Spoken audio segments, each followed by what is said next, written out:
안녕하세요. AMPM 글로벌 마케터 조정환입니다.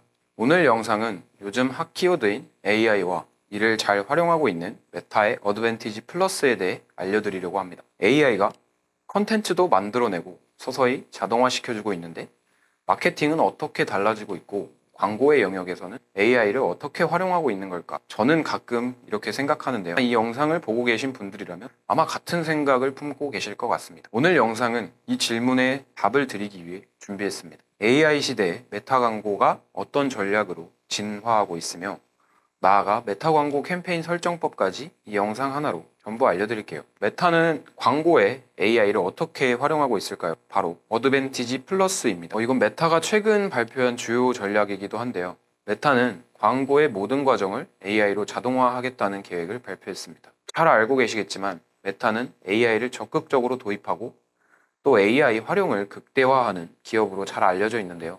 이미 페이스북 피드 게시물의 약 30%, 인스타그램 콘텐츠의 50% 이상이 AI에 의해 추천되고 있습니다. 그리고 메타의 생성형 AI 도구를 활용해 만들어진 광고도 이미 1,500만 개가 넘습니다. 실제로 지난해 아시아 태평양 지역 연구에 따르면 어드밴티지 플러스 쇼핑 캠페인, 즉 AI를 활용한 광고주의 로아스가 4배 이상 증가했다고 합니다. 전 세계 소셜미디어 광고비는 2022년에 검색 광고를 이미 추월했습니다. 그 규모가 무려 2,500억 달러, 한화로 약 344조 원에 달하고 그중 약 63%가 메타에서 집행됐습니다. 기업들이 메타에 광고비를 집행하는 이유, 그 이유는 바로 광고 효율이 좋기 때문인데요. 평균 ROI가 3.7배 수준인데 AI를 활용하면 4.5배까지 상승한다고 합니다. 그렇다면 기업들은 AI를 광고에 어떻게 활용할 수 있을까요? 크게 3가지로 나눠서 설명드릴 수 있습니다. 그 첫 번째는 창작, 수요 맞춤형이라는 키워드입니다. 과거에는 사람들이 제품을 찾아갔다면 이제는 소셜미디어를 통해 제품이 사람을 찾아가고 있습니다. 최근 커머스 시장에서 자주 이야기하는 발견형 쇼핑 트렌드와도 맞닿아 있죠. 메타의 AI는 바로 이 제품과 고객을 연결해주는 역할을 합니다. 대표적인 도구가 어드밴티지 플러스입니다. 실제로 어드밴티지 플러스 기능은 제품에 적합한 고객을 찾아주고 판매 및 앱 캠페인의 CPA를 각각 9%, 7% 개선했다고 합니다. 두 번째는 성과 극대화입니다. 캠페인 목표가 고객 확보인지 수익 극대화인지 목표 측정 방식을 메타에 전달하면 AI가 이를 바탕으로 캠페인을 최적화해줍니다. 캠페인 목표에는 크게 가치 조정이란 CRM을 기반으로 명확한 고객군을 관리하는 비즈니스에 적합하다고 볼 수 있습니다. 그 두 번째 캠페인 목표는 가치 최적화입니다. 고객 수보다 좀 더 가치를 중시하는 비즈니스에 적합하다고 볼 수 있습니다. 세 번째 캠페인 목표는 증대 기여입니다. 예를 들어 A/B 테스트라든지 이런 실험을 통해서 광고 효과를 측정하는 비즈니스에 적합하다고 볼 수 있습니다. 세 번째는 광고의 실질적인 성과 측정입니다. 가장 단순한 성과 측정 방식이 최종 클릭 기여도 모델인데 이 방식은 메타의 광고 기여도를 약 31%나 과소평가하는 것으로 알려져 있습니다. 정확한 성과 측정을 위해서는 컨버전 리프트 같은 방식을 활용하고 있습니다. 여기서 컨버전 리프트는 광고 캠페인이 실제로 추가적인 전환, 구매, 가입, 앱 설치 등 이런 것들을 만들어냈는지를 측정하는 방식인데요. 보통 컨버전 리프트 테스트는 일반적으로 A/B 테스트를 통해 측정하며 두 그룹의 전환율을 비교해 광고가 실제로 만들어낸 증분 효과를 계산합니다. 광고 노출 그룹과 비노출 그룹을 나눠서 그 전환 차이를 비교함으로써 광고가 실제로 얼마나 성과에 기여했는지를 파악할 수 있는 방식이라고 보시면 될 것 같습니다. 자, 그럼 이제 AI가 광고 생태계를 어떻게 바꾸고 있는지 감이 오시나요? 그럼 이제 본격적으로 AI 생태계 속 메타 광고 세팅에 대해 알려드리도록 하겠습니다. 먼저 광고 세팅과 캠페인 설정부터 이제 간단하게 살펴보도록 하겠습니다. 이제 여기서 캠페인을 차근차근 하나씩 만들어가면서 이제 설명을 한번 드려보도록 하겠습니다. 우선은 이렇게 캠페인 만들기를 클릭을 하시면 이렇게 여러 가지 캠페인 목표가 나오고 있습니다. 그중 첫 번째는 인지도 캠페인입니다. 브랜드 이름을 좀 널리 알리고 싶거나 예를 들어 11번가의 11절처럼 좀 노출량이 필요하거나 이런 광고 캠페인 목적에 부합하다고 볼 수 있을 것 같습니다. 두 번째는 트래픽 캠페인입니다. 라이브 커머스처럼 짧은 시간에 많은 유입이 필요한 경우에 주로 활용되고 있습니다. 참여 캠페인입니다. 좋아요, 댓글, 이벤트, 참여를 유도할 때 적합한 유형입니다. 잠재 고객 확보 캠페인입니다. 예를 들어 병원이나 학원 광고처럼 문의를 유도하는 DB 확보 목적의 그런 캠페인에 적합하다고 보시면 될 것 같습니다. 앱 홍보입니다. 이 경우에는 그렇게 많이 활용되는 그런 캠페인은 아닌데 앱을 설치하고 계속 사용할 새로운 사람들을 찾을 때 주로 이용되는 캠페인입니다. 그 다음은 판매 캠페인인데 이게 정말 많이 실제로도 실무에서도 굉장히 많이 활용되고 있는 캠페인이라고 보시면 될 것 같고요. 실제로 구매나 결제 등 행동을 좀 전환을 추적하면서 성과를 측정할 수 있어서 굉장히 많이 활용되고 있습니다. 제일 많이 활용되는 이 판매 캠페인을 한번 만들어 보겠습니다. 캠페인 만들기를 누르면 설정을 할 수 있는 여러 가지들이 뜨는데 여기 보시면 이렇게 어드밴티지 플러스가 적용이 되고 있는 것을 확인하실 수 있고요. 우선 첫 번째로 예산 부분입니다. 이렇게 어드밴티지 플러스가 설정되어 있으면 AI가 자동으로 효율 높은 광고 세트에 배분하고 있습니다. 캠페인 예산 같은 경우에는 전체에서 가장 좋은 기회에 자동적으로 예산을 분배를 하고요.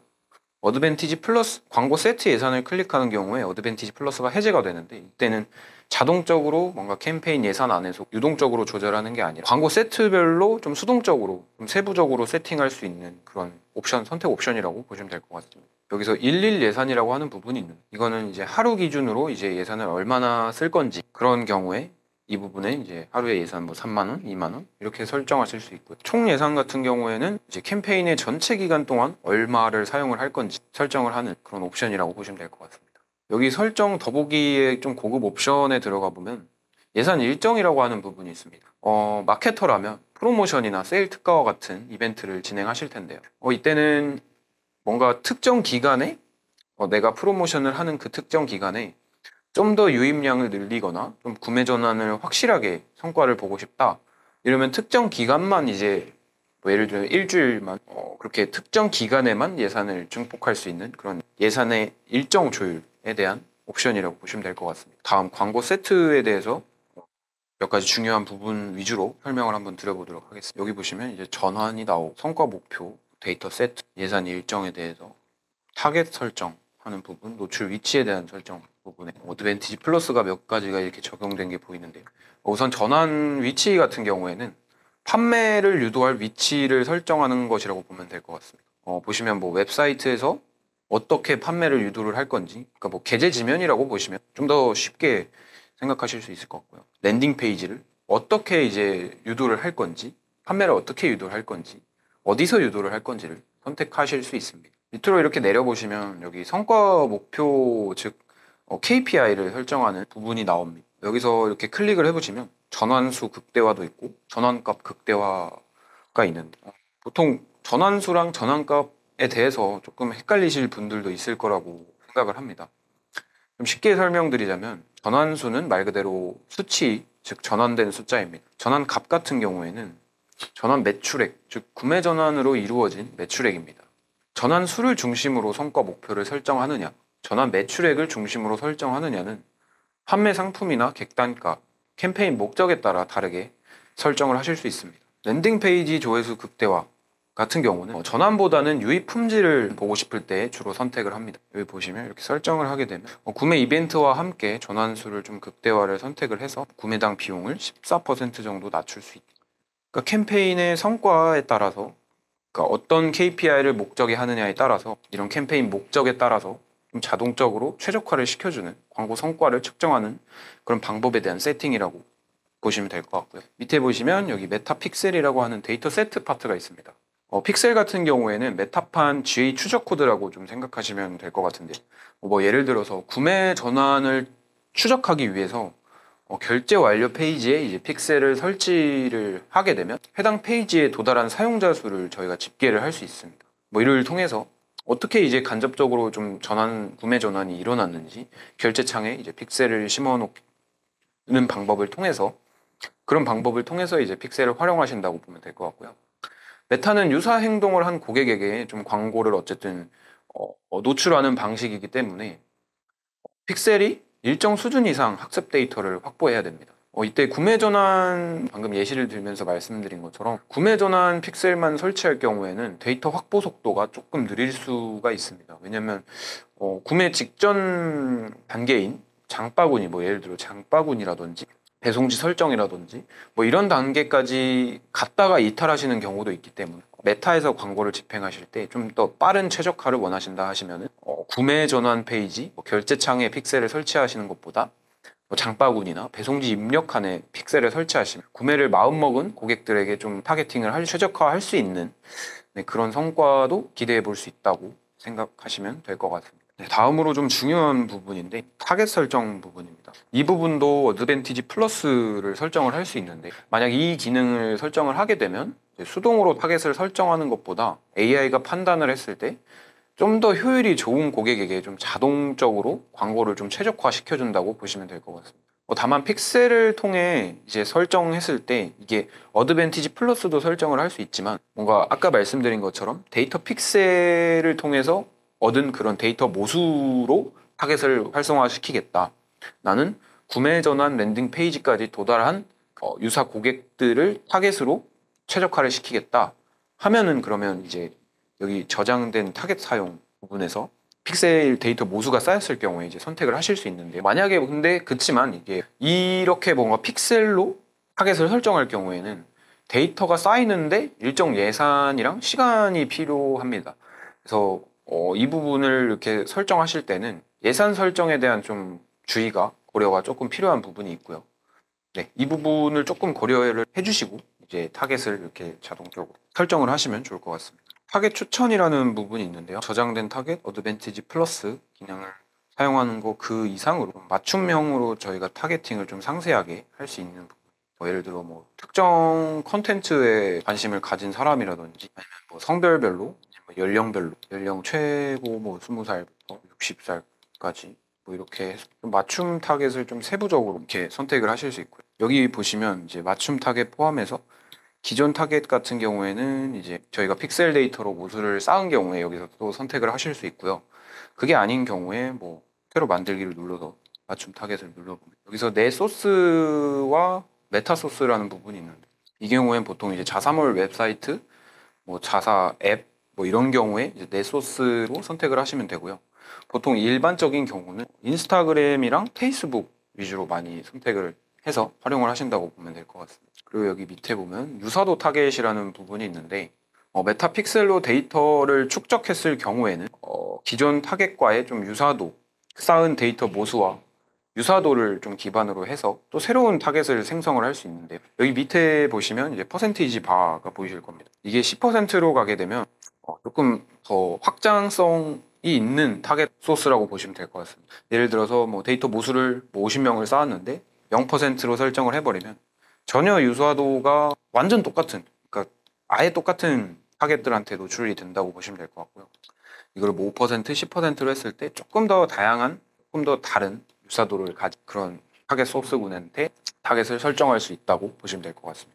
여기 보시면 좀 흥미로운 부분이 있는데요. 상세 타겟팅이라는 부분인데 여기서는 이제 뭐 학력이나 대학교, 학교가 어디냐, 그리고 경제적인 위치 이렇게 해서 좀 제품의 특성에 맞춘 상세한 타겟팅을 진행할 수 있다고 보실 수 있을 것 같습니다. 업종별로 되게 다양한 부분들이 있기 때문에 이 부분은 저희가 타겟을 어떻게 설정을 하느냐, 이 상세한 타겟팅 하나로도 되게 큰 광고 성과의 차이를 보실 수 있기 때문에 이 부분도 되도록이면 저는 이제 설정을 하시는 거를 추천드립니다. 노출 위치와 같은 경우도 이제 어드밴티지 플러스가 적용되고 있는 것을 보실 수 있습니다. 보통 어드밴티지 플러스 자동 지면 최적화를 설정을 하시면 가장 이것도 AI가 판단했을 때 사람들이 반응할 가장 가능성이 높은 위치의 광고가 자동적으로 노출이 된다고 보시면 될 것 같고요. 근데 나는 어드밴티지 플러스를 설정하고 싶지 않다. 나는 좀 수동적으로 좀 게재 지면을 선택을 하고 싶다 하시면은 여기 밑에 보시면 설정 더보기가 있습니다. 여기서 모바일, 데스크톱, 모든 모바일, 안드로이드, iOS 기준으로 이렇게 또 선택을 하실 수 있고요. 플랫폼은 어떤 플랫폼에 노출을 시킬지, 뭐 스레드, 메신저, 인스타그램 어떤 부분에 어떤 플랫폼에 노출을 시키고 싶은지에 대한 설정 창이고요. 노출 위치는 이제 인스타그램 보시면 뭐 피드도 있고 스토리나 릴스 이렇게 뜨는 창이 있잖아요. 거기서 이제 어떤 레이아웃 형태로 이제 노출이 될 건지에 대한 설정을 이렇게 하실 수 있습니다. 보통 어드밴티지 플러스를 설정하지 않고 수동으로 만약에 이제 게재 지면을 설정하게 된다면 최소한 6개 이상의 지면 선택을 추천을 드리고 있습니다. 메타는 광고 타겟팅과 관련해서 효율성이 좀 높은 방향으로 학습이 되는 이때 필요한 최소 전환수가 존재를 하고 있습니다. 제가 지금 설명드리는 부분이 어드밴티지 플러스가 설정이 됐을 때에 이제 해당되는 내용인데요. 어쨌든 어드밴티지 플러스라는 것은 이제 저희가 설정하는 것보다 광고의 효율이나 반응이 더 좋았던 지면, 위치, 그리고 타겟에 최적화해서 AI가 맞춤형으로 이제 광고를 노출시켜준다고 제가 앞서도 설명을 드렸는데, 이때 AI가 어쨌든 이제 학습을 해야 되겠죠? 데이터를 통해서 이게 이때 반응이 좋았네, 이런 식으로 이제 AI도 공부를 할 텐데, 메타 같은 경우에 광고 타겟팅 이런 것과 관련해 좀 필요한 최소 전환수가 존재한다고 보시면 될 것 같습니다. 예를 들어서 좀 설명을 드려보겠습니다. 학습에 필요한 최소 전환수가 50건이라고 한번 가정을 해보겠습니다. 전환당 비용이 만약 2만 원, 하루 예산이 2만 원이라면 하루에 한 건 전환 기준으로 메타가 이 광고를 최적화할 때까지 총 50일이 걸리는 셈입니다. 그러므로 이 점을 좀 확실하게 고려를 하셔서 전환당 비용과 하루 예산을 좀 잘 비율을 조정을 하실 것을 저는 추천을 드리고 있고요. 다음으로 넘어가 소재 세팅 부분입니다. 소재 세팅 같은 경우에는 이제 뭐 릴스나 게시물 사이즈에 맞게 크기를 조절하실 수 있고, 주로 제가 집행했을 때는 효율이 좀 굉장히 좋았던 소재들은 예를 들어 패션 브랜드 같은 경우에는 정방향의 브랜드 룩북이 담겨 있고, 그 밑에 카탈로그 형식으로 브랜드 무드가 담긴 제품 정보성 컨텐츠들을 이렇게 수동적으로 넘길 수 있는 그런 컨텐츠에 대한 레이아웃이 되게 반응이 좋았었고요. 뷰티 같은 경우에는 그 제품의 사용 주기가 있잖아요. 그런 사용 주기에 맞게 이제 리타겟팅 할 수 있는, 뭐 예를 들어 주기에 맞는 할인 전략이라든지 주기에 맞는 1+1 전략이 훨씬 더 광고 효율이 좋았던 것 같습니다. 이제 뭐 업종에 맞게 되게 효율이 좋은 소재들과 효율이 좋은 그런 광고 최적화 기능들이 있는데요. 그 기능들에 대해서 오늘 이 한 영상에 담기는 좀 시간이 길어질 것 같아서, 추가적으로 좀 궁금하신 부분이 있으면 언제든지 제 댓글에 기재된 연락처라든지 이런 부분으로 해서 이제 언제든지 편하게 연락 주셔도 좋습니다. 이어서 다시 설명을 드리면, 랜딩 페이지 이 부분이 있는데 사람들이 광고를 이제 클릭을 할 거 아니에요? 클릭을 하겠죠? 그러면 이제 클릭을 했을 때 사람들이 광고를 누르거나 클릭을 했을 때 이제 어디로 연결할지 설정하는 랜딩 페이지 설정 부분입니다. 여기서 이제 웹사이트 URL을 설정해서 뭐 구매로 이루어질 수 있는 구매 사이트로 연결을 한다든지 할 수 있어요. 아니면 뭐 제품 프로모션 페이지로 랜딩을 하실 수도 있고요. 여기 이제 인스턴트 경험이라고 하는 랜딩 페이지 부분이 있는데, 이 부분은 이제 특정 URL로 이제 웹사이트로 연결하는 게 아니라 특정 뭐 프로모션 템플릿이라든지 이렇게 제품 판매 카탈로그, 스토리텔링, 맞춤형 인스턴트 직접 만드실 수도 있고요. 신규 고객을 확보하기 위해 뭐 이제 DB 리스트로 연동을 한다든지, 아니면 문의를 좀 남길 수 있도록 브랜드 홍보를 할 때 이렇게 남길 수 있는 그렇게 뭐 맞춤형 템플릿을 설정을 해서 사람들이 광고를 클릭했을 때 자신의 업종에 맞는 그렇게 맞춤형으로 이제 광고 소재를 만드실 수 있다고 보시면 될 것 같습니다. 사실 광고 소재와 같은 경우에는 되게 업종별로 그 디테일한 설정들이 너무 많이 달라지기 때문에, 아까 말씀드렸다시피 패션은 카탈로그 형식이 잘 맞는데 뷰티 브랜드 같은 경우에는 좀 리타겟팅 할 수 있는 그런 확장 소재가 훨씬 더 효율적이었기 때문에 이게 되게 업종별로 많이 다를 거라고 생각을 합니다. 오늘 영상의 이 부분을 다는 설명을 드릴 수 없을 것 같고요. 언제든지 하단에 기재된 연락처로 문의를 남겨주시면 항상 빠르게 대응하도록 하겠습니다. 오늘 제가 준비한 영상은 여기까지입니다. AI는 마케터를 대체하는 게 아니라 마케터가 더 똑똑하게 일할 수 있게 돕는 도구입니다. 결국 중요한 건 데이터가 아니라 사람입니다. 마케팅에도 사람을 더 깊게 이해하는 마케팅이 필요합니다. AI는 데이터 속에서 광고를 최적화해주지만 결국 중요한 건 데이터 간의 맥락을 문맥적으로 이해할 수 있는, 즉 사람을 깊이 이해하는 마케팅이 필요합니다. AI나 마케팅 관련해서 궁금한 점이나 고민이 있으시다면 사람을 이해할 수 있는 마케터, 바로 저 조정환에게 연락 주세요. 언제든지 편하게 주시면 됩니다. 오늘 영상 여기까지 해서 마무리하도록 하겠습니다. 감사합니다.